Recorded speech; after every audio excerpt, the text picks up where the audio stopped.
Lovely to be, oops, let me do that. It's lovely to be virtually in Aarhus. I don't know, maybe some of you might know that my daughter went to Aarhus after school for 10th grade. So I've been back and forth several times from your beautiful city. And maybe I'll have a chance to come in person again sometime soon. So I'm just going to jump straight in. And I understand that the audience is really a mixed group of people from education, people from clinical backgrounds in science, people from mindfulness background, and many of you who probably cross across those categories. So I'm going to try to give a kind of broad conceptual introduction to some of the ways that we're thinking about how the neurobiological development and the psychosocial development of young people and of their teachers, right? We're all humans, really, of people, is shaped by experience and in turn shapes experience. So we're really discovering that there's a very deep fundamental interdependence between the way we feel and the way we think and who we are biologically as well as socially and cognitively. That we've sort of thought of these things as separate dimensions of people for a long time in Western philosophy, especially. Not all human societies have thought of them this way.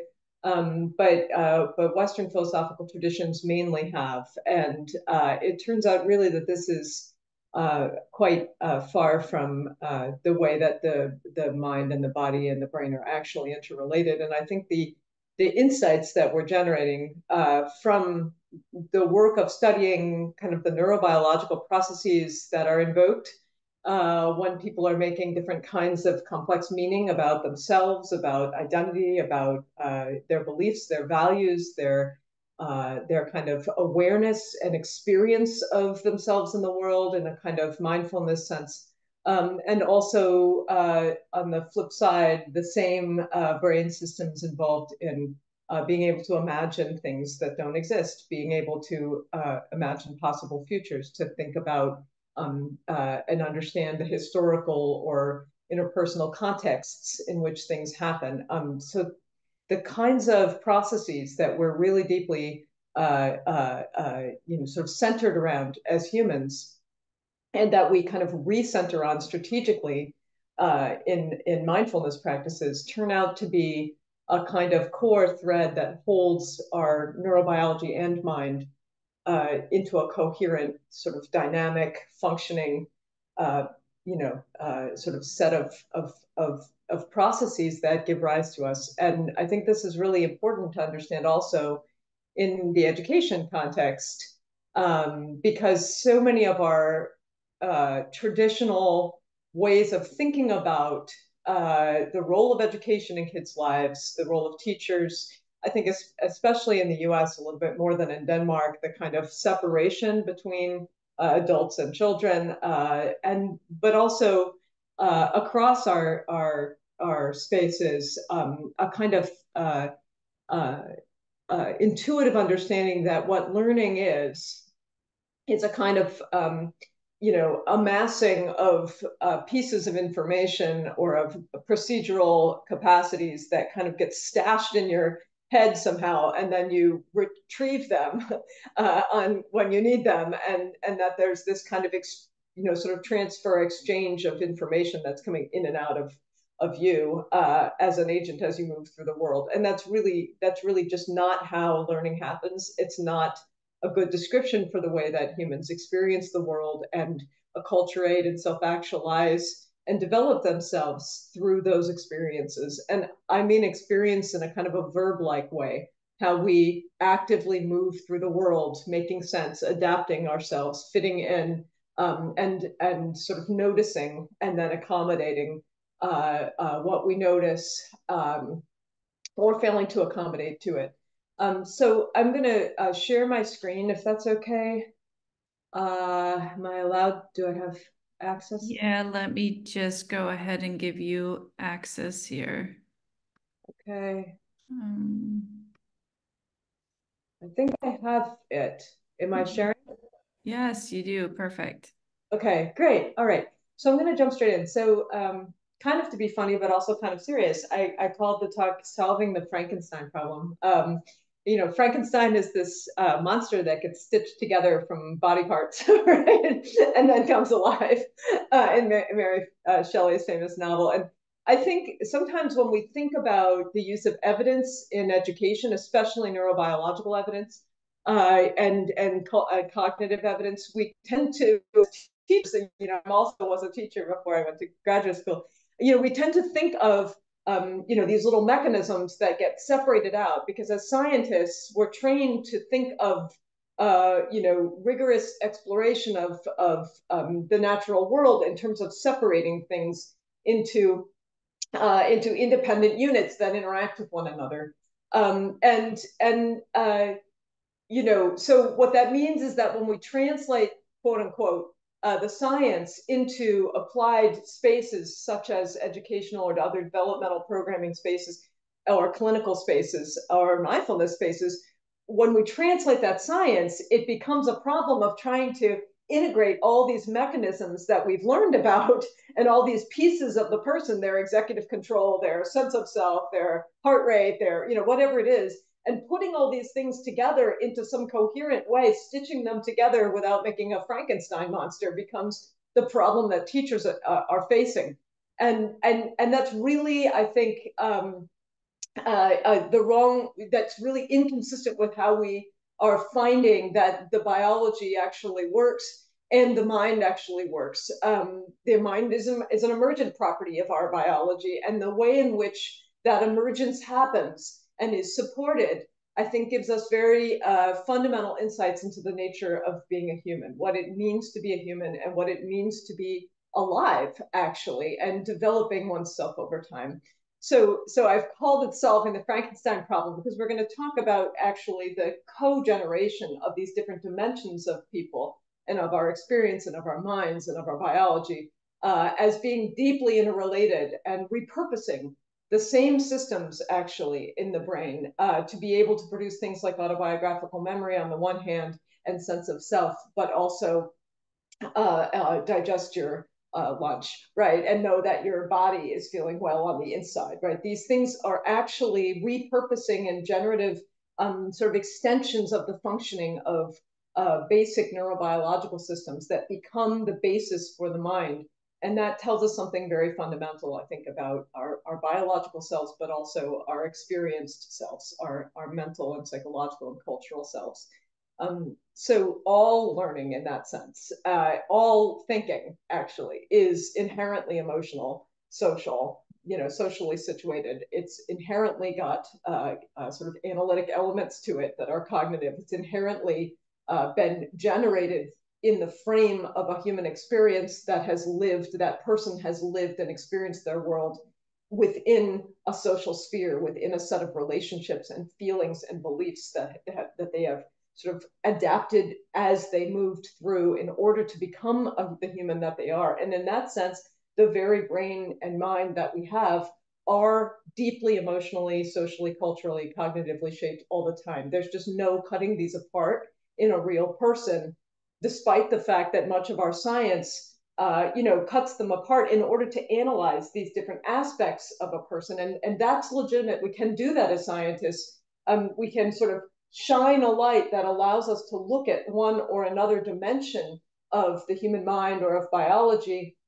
But what we can never forget is that that dimension does not exist as a thing. It's a figment of the way in which we're studying it. It's a dimension or an aspect of the dynamic, whole, adaptive, alive, experiencing, socially situated person that we're studying or that we're teaching always. And we can look at one dimension or another dimension of a person and design educational opportunities or other kinds of mindfulness activities that are aiming to support that aspect or that dimension of the person, but that aspect or dimension does not ever exist as a thing.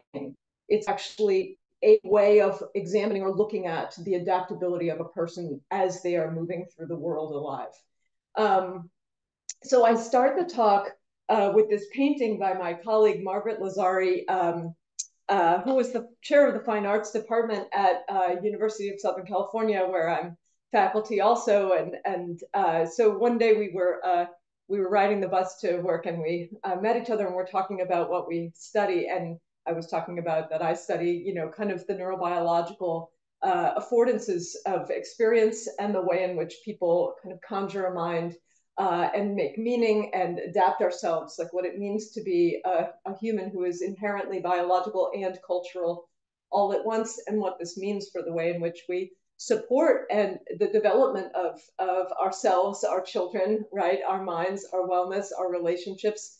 And she said that she was trying to understand using her art forms, you know, kind of understand and represent the interdependence or the kind of blurring or situatedness of our human biological selves in our natural, evolutionary, and adaptive lived worlds that are both inside us and make up us and are around us. And so we decided to make a little project kind of together, although I did almost nothing and she did everything.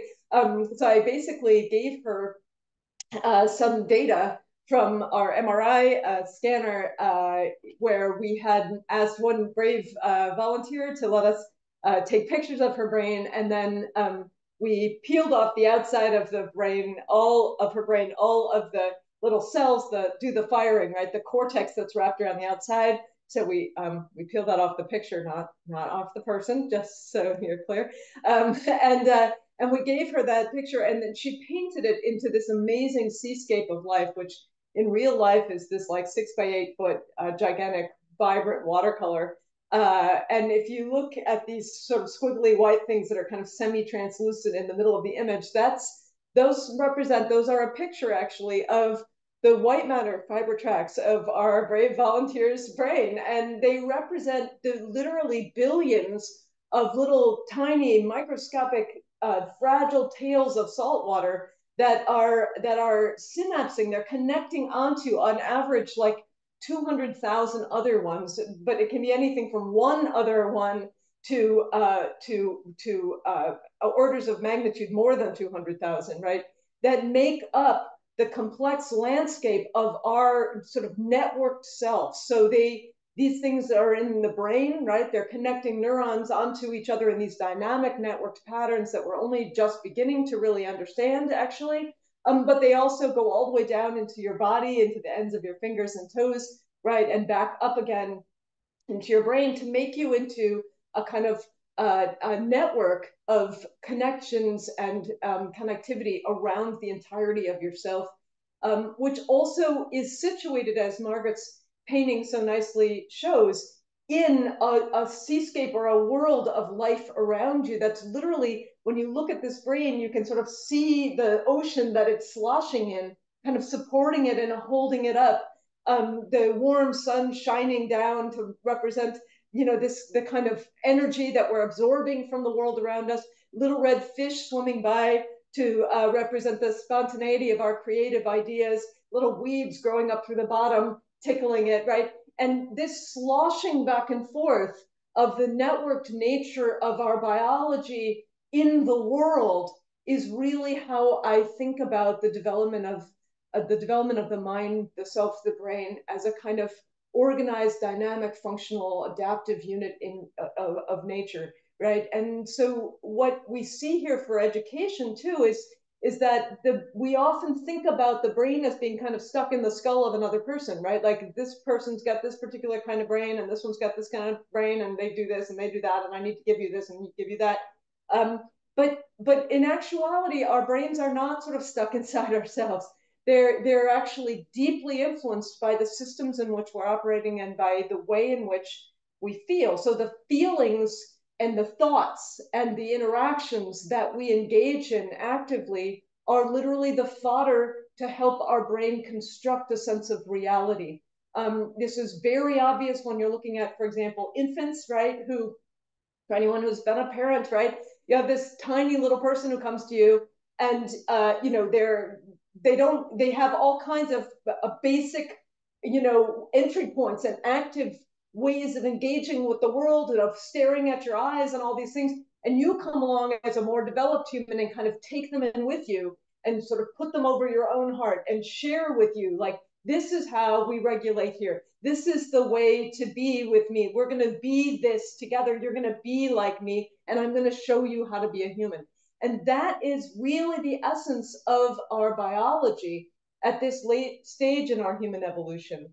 Many of you may have heard of, for example, the really heartbreaking studies of Romanian institutionally raised children, right, that were done by my colleagues. You know, I think we knew when children are raised in an institutional setting, right, where they have, you know, kind of adequate food, they have, you know, adequate stuff, they have the resources a baby needs, they have diapers, they have milk, they have cribs, they have a building to live in with heat, right? But what they had is a kind of rotating staff of caregivers coming through every 8 hours, as compared to other more developed humans who were, you know, invested in them and available to them, who love them over time. You know, I think we thought that, you know, children raised in that kind of a circumstance would be, you know, potentially kind of cognitively delayed or socially, you know, inept or emotionally dysregulated. What you actually get in those kinds of circumstances is like 17-year-old kids who are 1 meter tall and who don't go through puberty properly and whose brains are fully a third smaller than those of their peers who were given to foster families and raised in a family environment. Our biology, our genes generally do not know how to act. We do not have the instructions to build a human in our genome. That's what is becoming painfully obvious to the scientific community now. Instead, we've kind of outsourced our development into the cultural interactions and the social interactions that we experience via emotions that are also thought about, right? And those socially experienced sensations of meaningfulness become the instructions that teach the body how to grow itself based on the toolkit that's laid out in the genome. Another kind of piece of evidence to understand this is that, you know, from the Human Genome Project, which I'm sure many of you have heard of, right, which was this gigantic international effort to try to map every gene inside one human, right? And you know, when you read the two Nature papers that bookend that project, the first one basically says, we're going to get a whole new set of insights into the nature of health, disease, aging, dying, individual variation, the nature of development, right? And the second paper basically says, we're done already. It turns out that humans have about as many genes as a goldfish, and like many fewer genes than many plants. Like rice plants apparently have, you know, orders of magnitude more genes in their genetic code than humans do. I mean, rice plants are amazing little things that grow in the mud and photosynthesize and make, you know, nutritious seeds and all that, but they don't do calculus, they don't make wars, they don't come up with the kinds of ideas, for better or for worse, that human beings do. They don't invent things, right? Where does our incredible plasticity, our incredible potential come from? It comes from the situating of our biological drive for life, for experience, for adaptation into a social and cultural world. At this late stage, we have lost the genetic specification for how to do things, and we've outsourced it onto our feelings, our beliefs, our interactions with other people. So the nature of learning is one that literally organizes the biology of the mind, the body, the self. That's a very powerful statement for the role of our sort of situated experiences of relationships, of self, of the world in the development of people. And it really speaks to the fundamentally pivotal role that educators and families and communities play in young people's development. We simply don't have the ability to develop ourselves outside of a cultural context. It does not happen. It does not exist. And so this shows up in our children's work, right? If we're going to sort of segue into schooling and things that are relevant to these more standardized supports for young people's learning and development. So don't read this unless you're a kindergarten teacher. I'll read it for you, but this is just a nice example, I think. So this is a song that my daughter made when she was 6, I think, for her baby brother Theodore, whom she calls Teddy. So I literally just took a picture. So this is her with her dress, her pink dress, and her shoes, and she's there smiling, singing with her music stand, and her song, I won't sing for you, I'll just read. She says, "Oh, Teddy, we love you more than the whole earth size. As the earth spins every day, we love you as much as usual, but sometimes even more, as you make us proud and happy that you're you." I have a simple question for you. Like, is this a song or a poem about this little girl's love for her baby brother? Or is this a song about her budding interest in planetary science? Right? What we're learning is that the very same neurobiological mechanisms that allow us to care about things, about other people, to be in relationship, to feel love, are the platform neurobiologically on which we become interested in things, on which we build knowledge and skills. So to think about our social emotional learning, or whatever we want to call it, and our academic learning as two things that are maybe impacting on each other is the wrong way to conceptualize it. In fact, they're two dimensions of the same thing. And this is why the way in which we feel while we're thinking and the agency we bring to the thinking processes and the ways in which educational environments are organized and set up to make people have the opportunity to engage from a sense of authentic self and an authentic cognition about the ways they're making sense out of complex ideas and information, taking others' perspectives, seeing things in different ways, deconstructing our concepts and putting them back together. The act of mentally, socially moving through these thought processes, the feelings that are part of that process become the neurobiological substrates that grow our minds and our brains. And I'm about to show you actually our first longitudinal study, data from our study with teenagers in Los Angeles. We focused first on kids from immigrant parent households, from communities with low economic resources on purpose, because those kids are often left out of studies. And we basically went into these communities and recruited kids who were doing fine in school, who were, doing what they're supposed to be doing, who are not in trouble, who were passing all their classes, and who, lived in neighborhoods with a lot of hardship around them, but who lived in families that were caring for them, right? Whatever that kind of family structure could look like, they had a stable home situation when we recruited them into the study. And we interviewed the kids about the ways in which they make meaning out of a series of lots of things, the things they've seen in their world, the things they understand, the concepts they hold, but also a standardized set of 40 like mini documentaries that I put together about real teenagers from around the world in all kinds of complex situations, and talked with kids in a 2-hour interview, one-on-one, about how each story makes them feel, what do they think about. And what I'm going to show you in a moment is how powerfully that interview allows us to actually predict, above and beyond IQ, socioeconomic status, education level of their parents, gender, ethnic group, all these other things. It allows us to predict the growth of that child's brain over the subsequent 2 years. So in other words, we're talking to kids and basically saying, show me how you make meaning of the world.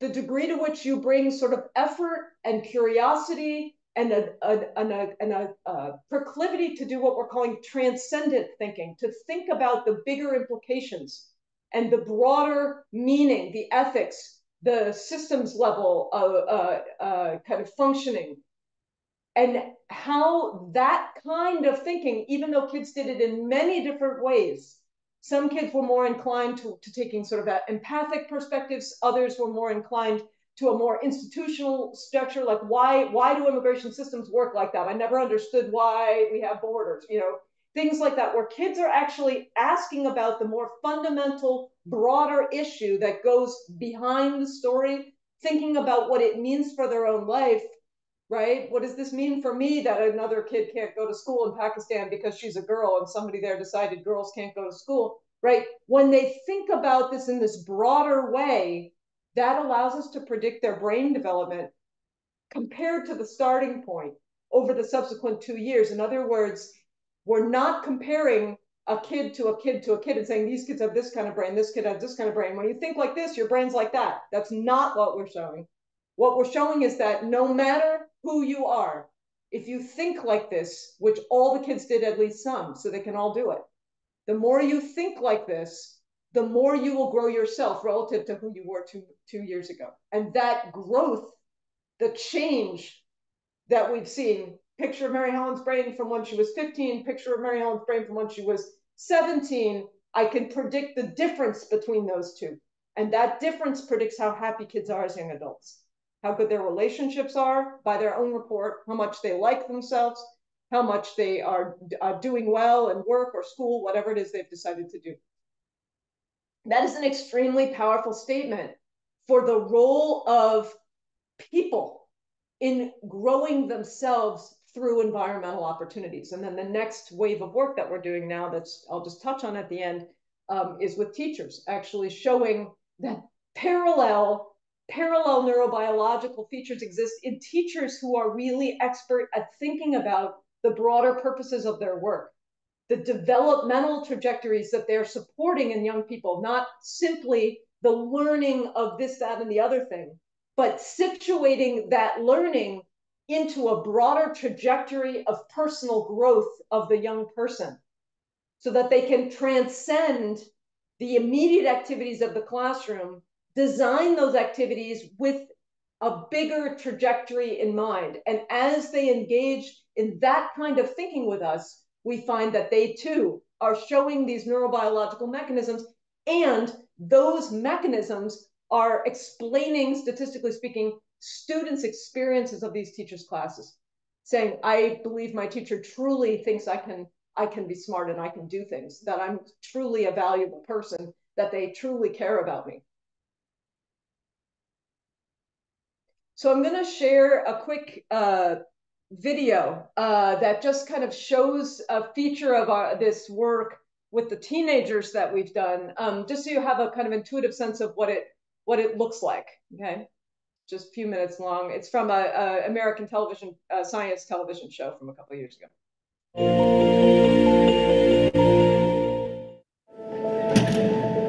Hey, welcome. Thank you for coming. I'm Mary Helen. Nice to meet you. Since her days as a teacher, University of Southern California neuroscientist Mary Helen Immordino-Yang has been interested in knowing how emotions factor into learning. I quickly realized that there was very, very little known about the kind of stuff that we really care about in education, like how people become inspired. How do we become interested in things? How do we build curiosity? And how can we support that process? In trying to identify which parts of the brain are involved in the deepest and most meaningful learning, Immordino-Yang works with teens from troubled neighborhoods. We're going to be watching stories. We really want to know what you think, so there's no right or wrong answers. These are kids who see a lot of crime, they see a lot of dangerous things, they see a lot of poverty. And we wanted to understand, how do they make meaning of that world around them? This first one is a story about a girl who lives in Savat, Pakistan. And the city was being taken over and basically run by a group called the Taliban. So I want you to watch her when she was 12 years old. First, she gets them emotionally engaged in a topic by showing them videos about people struggling to overcome adversity. And I want to become a doctor.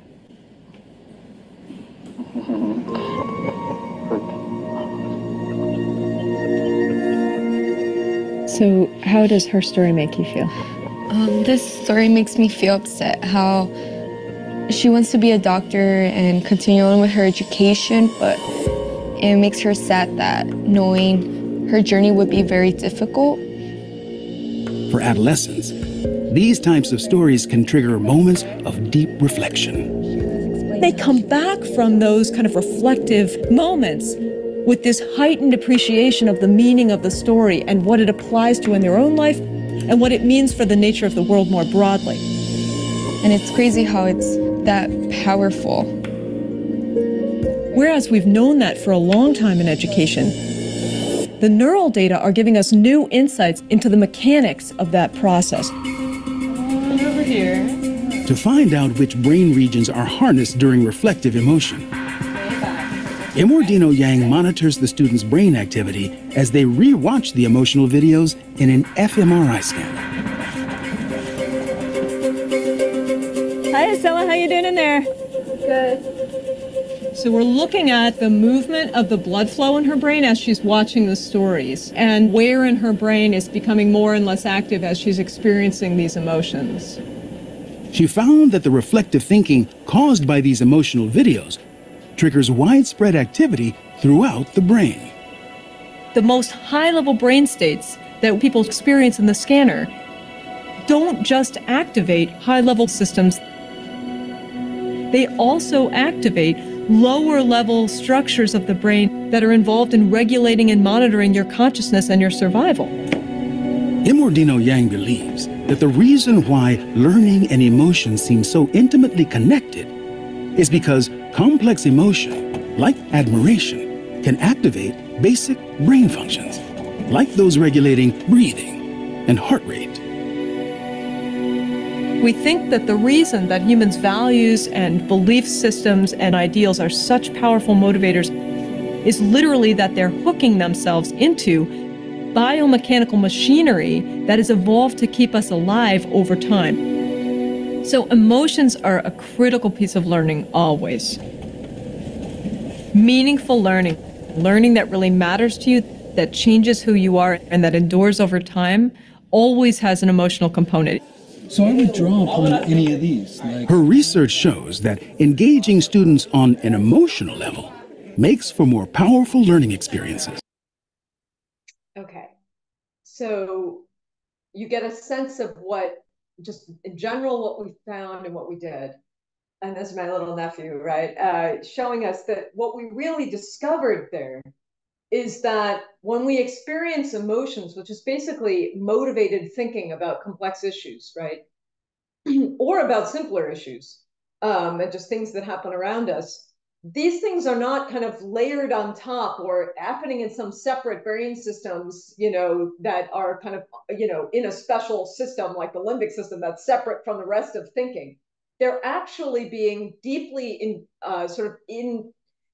fused throughout the patterns of thinking and of neurobiological activation that are also involved in keeping you alive and in conjuring a sort of sense of self in the most basic sense. The kind of feeling that I, can't prove it, but I sure feel like I'm real, and, that kind of sense of sort of having a coherent identity that moves through time, a life story and an imagined possible future one that's situated in a cultural space. Those brain systems are the same ones that actually keep you alive. So we'll just look really quickly. We're getting out of time, but in the brain, what we find, so this is one person's brain, just taken two images, one through this way, one this way, turned up. So this is the forehead here, the front of the head, and this is the back, right? So this first study is with adults experiencing compassion, various kinds of admiration for virtue, admiration for skill, empathy for physical pain, other kinds of things. And what we showed is that the brain systems that are involved are the same ones that are involved in managing your body and your survival.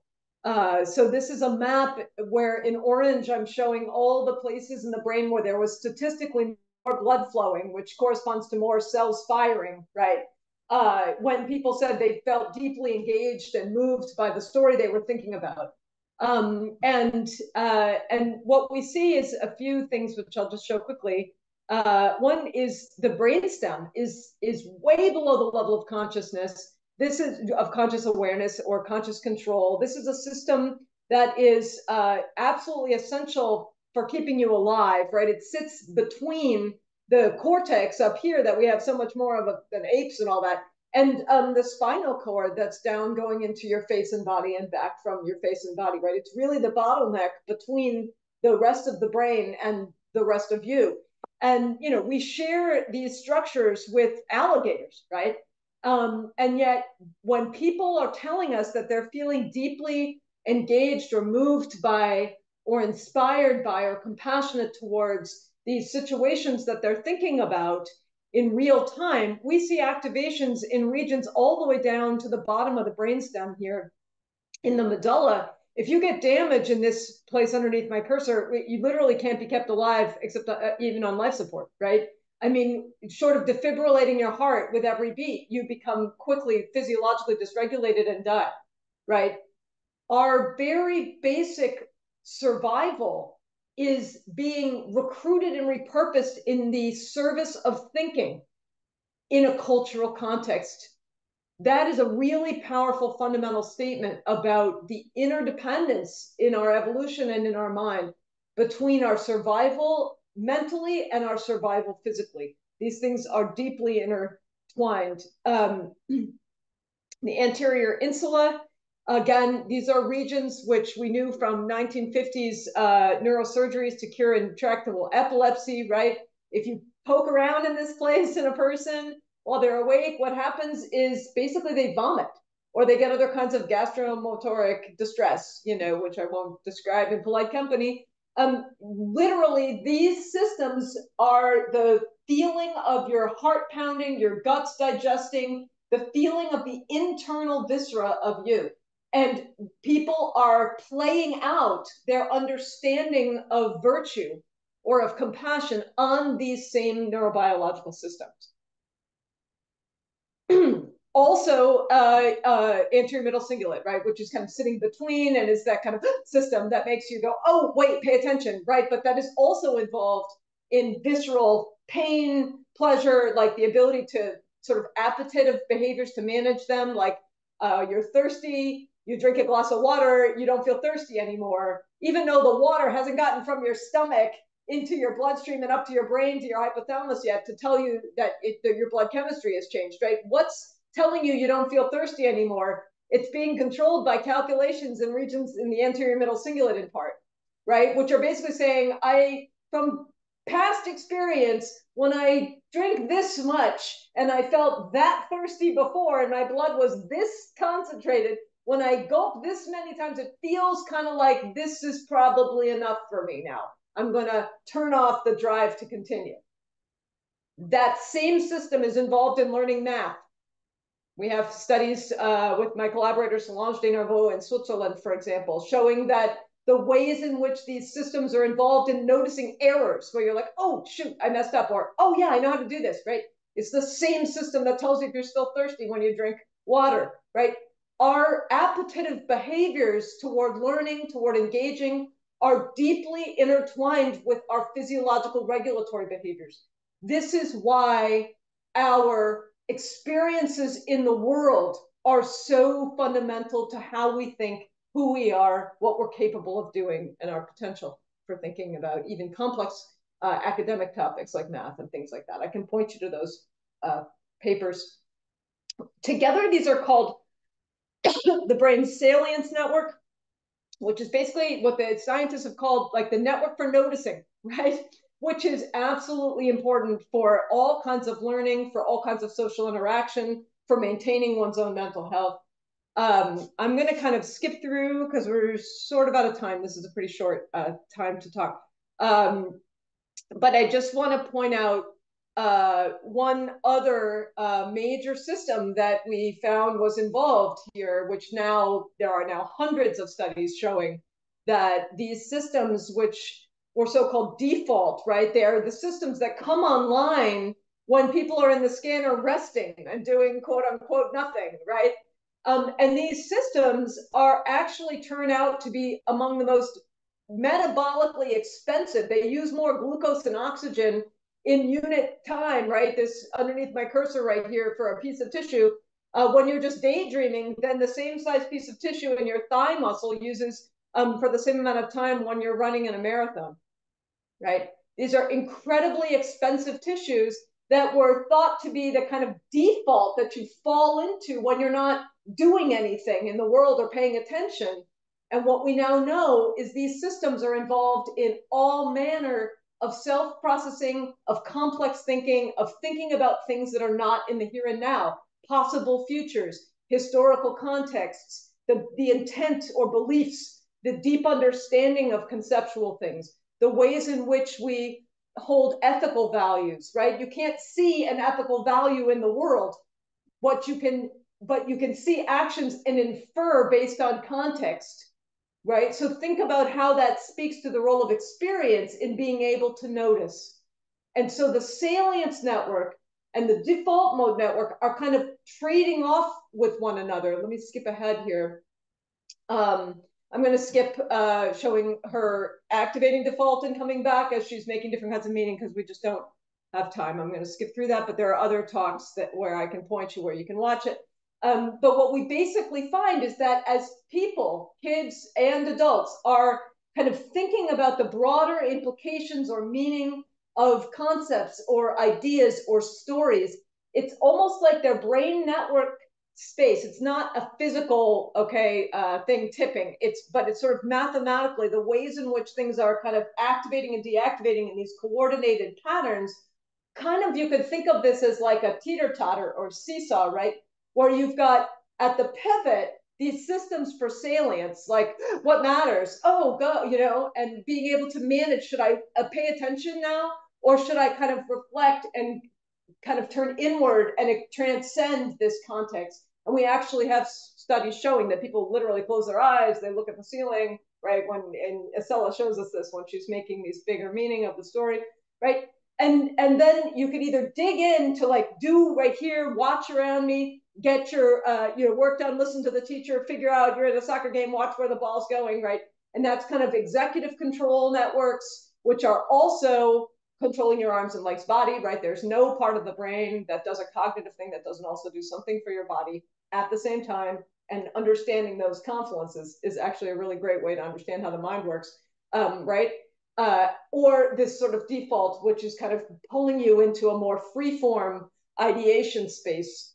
And that tipping back and forth, being able to manage yourself into and out of the current context is what makes for the growth of teenagers' brains. It's us watching these networks trade off with one another as they make meaning that goes beyond just like, oh, that poor girl in Pakistan, to like, wait a minute, that's really powerful. You're telling me not everybody in the world gets to go to school?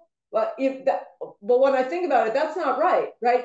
The emotion shifts from an emotion for this girl, like an empathy for this girl, which is fine, but doesn't really grow you psychologically over time, to instead emotion about the bigger concept or idea or the landscape, the institutional setting, the bigger picture of what this means in general, what it stands for.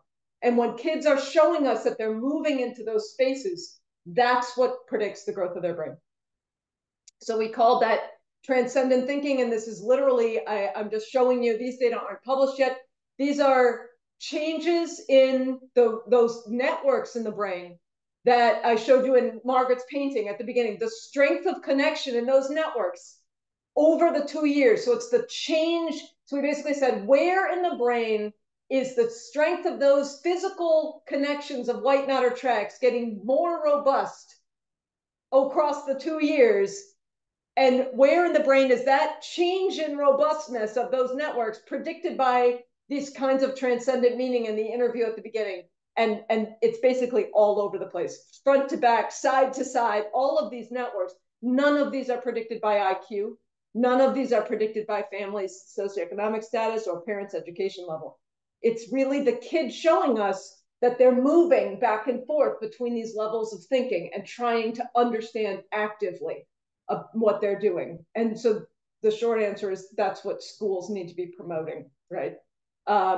This is the paper that is currently, I hope, just about to be accepted for publication in Scientific Reports, which is an online nature journal, showing that the ways kids talked in the interview, for those of you who care about the statistics, predicted the change in these two networks' ability to coordinate with each other. And that change predicted identity development at like 19, 20 years old. 18, 19, 20 years old, right? So how much kids report that they've actually thought about what they believe in, who they stand for, right? Who they are, what their sense of life purpose is, and that they have deeply reflected on that with people they care about and trust, as compared to saying, you know, I just kind of go with the crowd. I don't really know right from wrong. I just do what everybody else says is good, right? And then that in turn predicts how much they like their relationships, their life, their opportunities, how well they're doing at work or at school when they're 21 or so years old. And what's interesting is our data don't work if you skip over any of these measures. If you skip the brain development, we can't predict based on how kids talked, how they're going to feel at the end. They have to do the work of growing their brain in the middle. It's kind of like exercising. How much you like sports is not going to make you physically fit unless you actually do it. So what could we do in schools that would actually encourage kids to think deeply about complex topics in an agentic way, where they're noticing what matters and then they are reflecting about it and they are engaging with multiple perspectives like that? There's many talks I've given showing classrooms that do this well, that do this less well. And we also have a new paper that's about this, that I sent the link to a preprint for it, called Weaving a Colorful Cloth, which is about how I think I and a couple of colleagues I co-wrote it with think the education system needs to really change how we conceptualize what learning is and what school's for.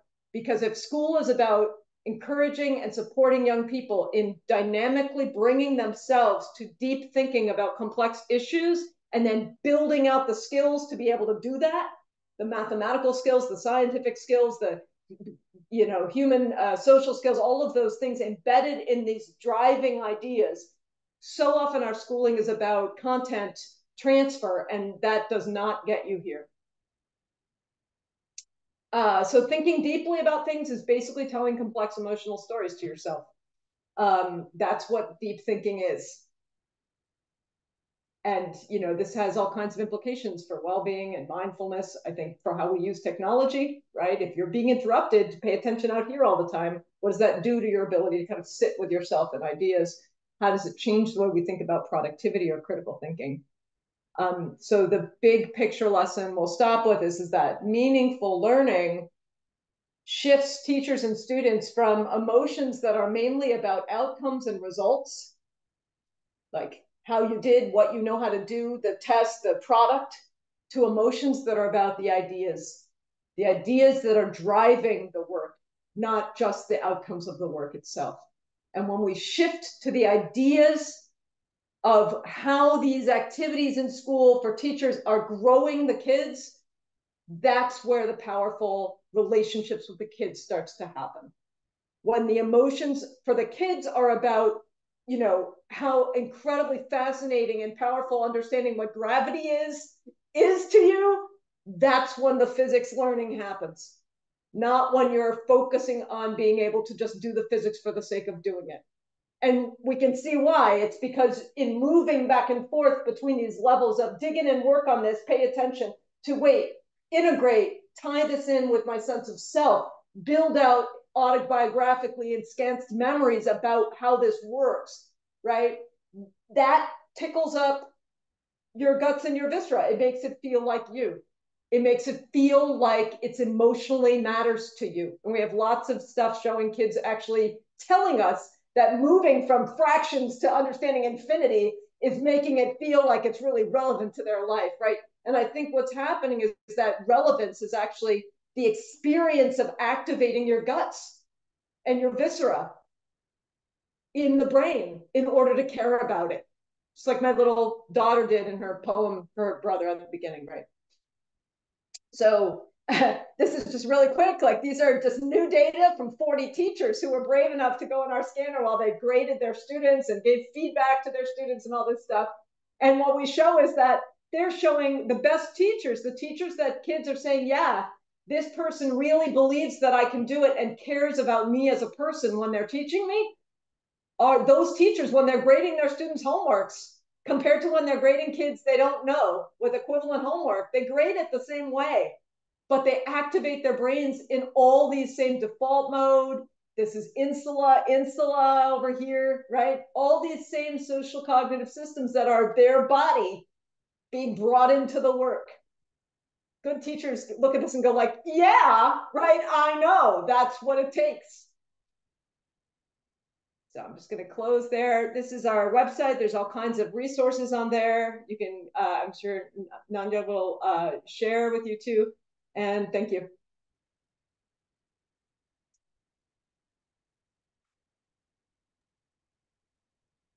Thank you so much, Mary Helen. I feel like we needed many more hours to digest all of the information. Yeah, there's an awful lot. I can't really get from nothing to something in half an hour, but I tried.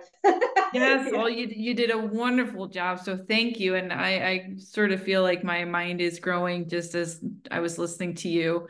I'm just going to check the chat and see if anybody puts any questions out there. If you didn't, please feel free to ask questions to Mary Helen in the chat.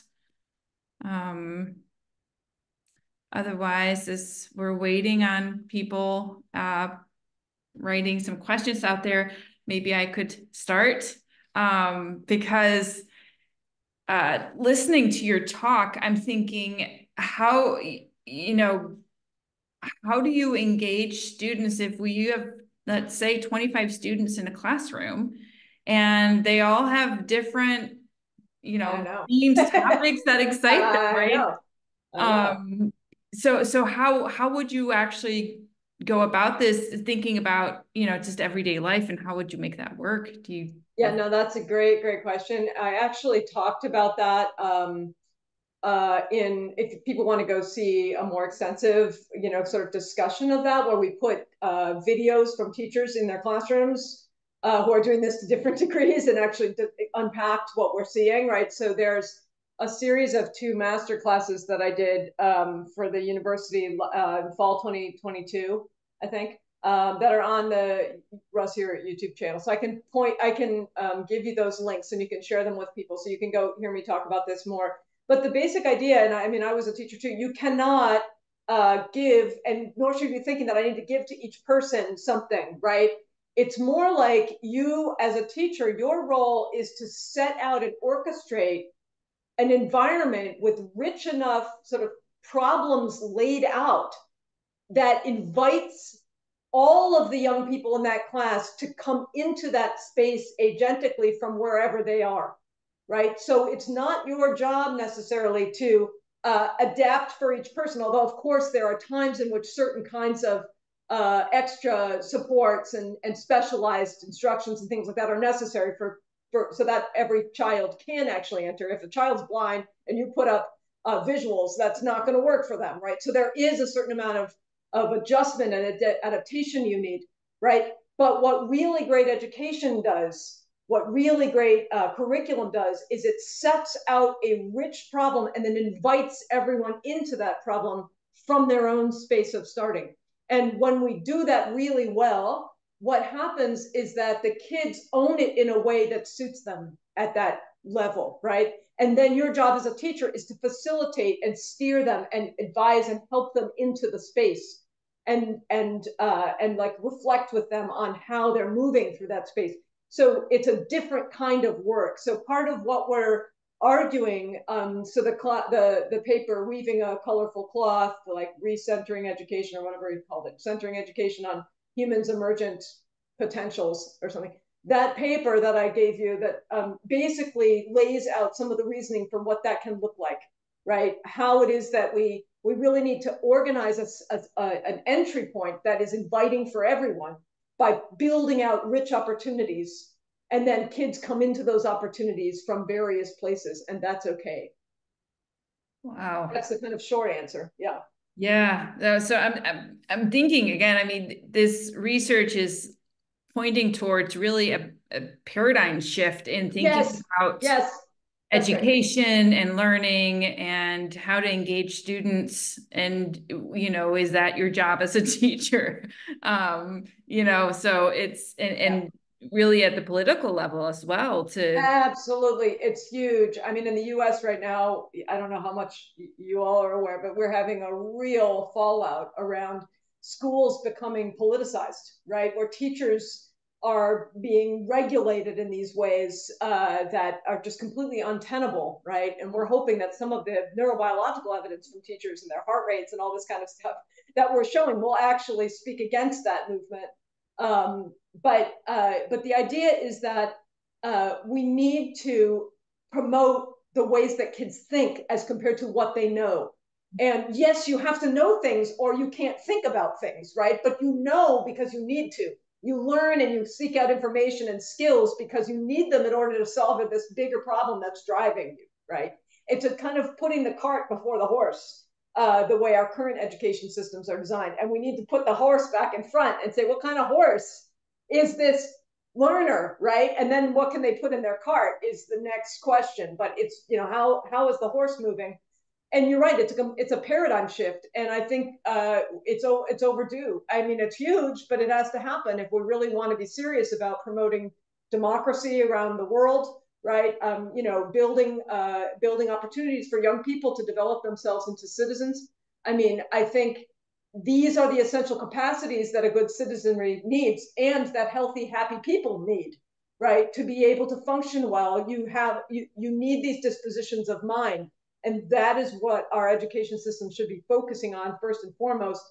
And we do, I call it a Copernican shift, right? In the way we think about learning, because we're shifting what's at the center of the universe, so to speak, right? We right now, the center is the accountability metrics and right, and then we're watching things go by, and the organizers of the system are watching the stars and the planets go by, and sometimes Mars goes retrograde, and you maybe give them a motivational intervention or a grit growth mindset, something, right? But if you actually shift the perspective so that the middle of the universe or the solar system is instead the experience of the people in the system thinking together about problems, right? That experience then can be measured in all these ways and we're circling around, you know, looking at and getting shined on by that experience. And that experience is the gravity. It's the center around which everything else needs to revolve. The design of systems, the design of assessments and metrics, the accountability, teacher professional development needs to revolve around understanding that as the core. What does it feel like to think about physics in this space, right? What does it feel like to engage with other people around this complex humanitarian topic, right? The feelings of the thinking and the capacity to think complexly are deeply intertwined in the brain. And so it is, it's a major shift in the way we think about the work of teaching. But teachers who do this, right, there are, of course, fantastic schools. I mean, Nora went to Aarhus EFTA school, right, where there's tons of this amazing stuff going on. That's why I'm center there for a year, right? You know, teachers who do this, it's not harder. It's actually deeply motivating and really, really fun work, because now you're engaging with students as people, right? And you're engaging with educational curriculum building as problem solving, as exploring, as compared to as transferring nuggets of information from me to you, me who knows, you who don't, keep going, right? So it's actually much more fun work for teachers, but it requires a really major paradigm shift in our conceptualization of what counts as learning. Yeah. So, Mary Helen, I know that our time is up, and people are saying thank you for a wonderful talk. I was just wondering if I could ask you one more question before we close for today. Yeah. I just want to make sure that I understood one of your points. So you were actually saying that what you were seeing in the brain was that the same sort of networks that are related to almost our survival was also showing up in terms of emotional response to what they were seeing or hearing about. That's right. So what I was just curious, could we almost say that this becoming motivated, becoming emotionally engaged in learning, it somehow is also, we need that for survival. Yes. Right? Yes, we do. Right, we do. Absolutely. That's part of what makes humans humans, right? It's not enough for us to just have food and water, right? And warm spaces. We need each other. We need conversations. We need connections. We need to make meaning, right? Like, I mean, I think Viktor Frankl explained this well in his book, Man's Search for Meaning, right? He noticed in the Holocaust, right, aside from people who were directly murdered, right, but people who were able to withstand, who were in camps, right, people who were able to withstand that treatment did so because they held on to the meaning. They could transcend the physical and make sense of this in terms of a broader historical narrative, a broader story of self, and of identity and of values and beliefs, things that extend beyond myself. And yes, that is related to physical survival. It keeps you alive in the sense of like not being suicidal, right? Which isn't a joke right now. There's actually a huge problem with young people's suicide right now in the US. I don't know what's happening in Denmark. But it also keeps you alive in a much more fundamental sense. So like, you know, the number one predictor of elderly people's lifespan, right, is not heart health and things like that. It's a sense of purpose. Right? The number one predictor is, do I feel like my life is contributing to other people's? Is my life worthwhile? Is it meaningful to others? Do I have a place on this world that is actually communally oriented and contributing? And that is a source of inherent biological survival for humans. This is why we can die for our ideals. This is also why we can starve ourselves to make a moral point, right? I mean, look at, you know, the tragic death of Navalny, right? That just happened, right? I mean, he is holding on to an idea and was willing to risk his life for it because his life is actually in the idea. It's not in the body only, right? And that's the essence of being a human. Wow. Thank you. Thank you so much. I just, on behalf of the Danish Center for Mindfulness, thank you for your time. You're welcome. For sharing all this, a very, very interesting research. And hopefully we get to meet again sometime. But yeah, hopefully that'd be wonderful. Yeah. Right. Bye. Thanks, everybody. Thank Bye. you.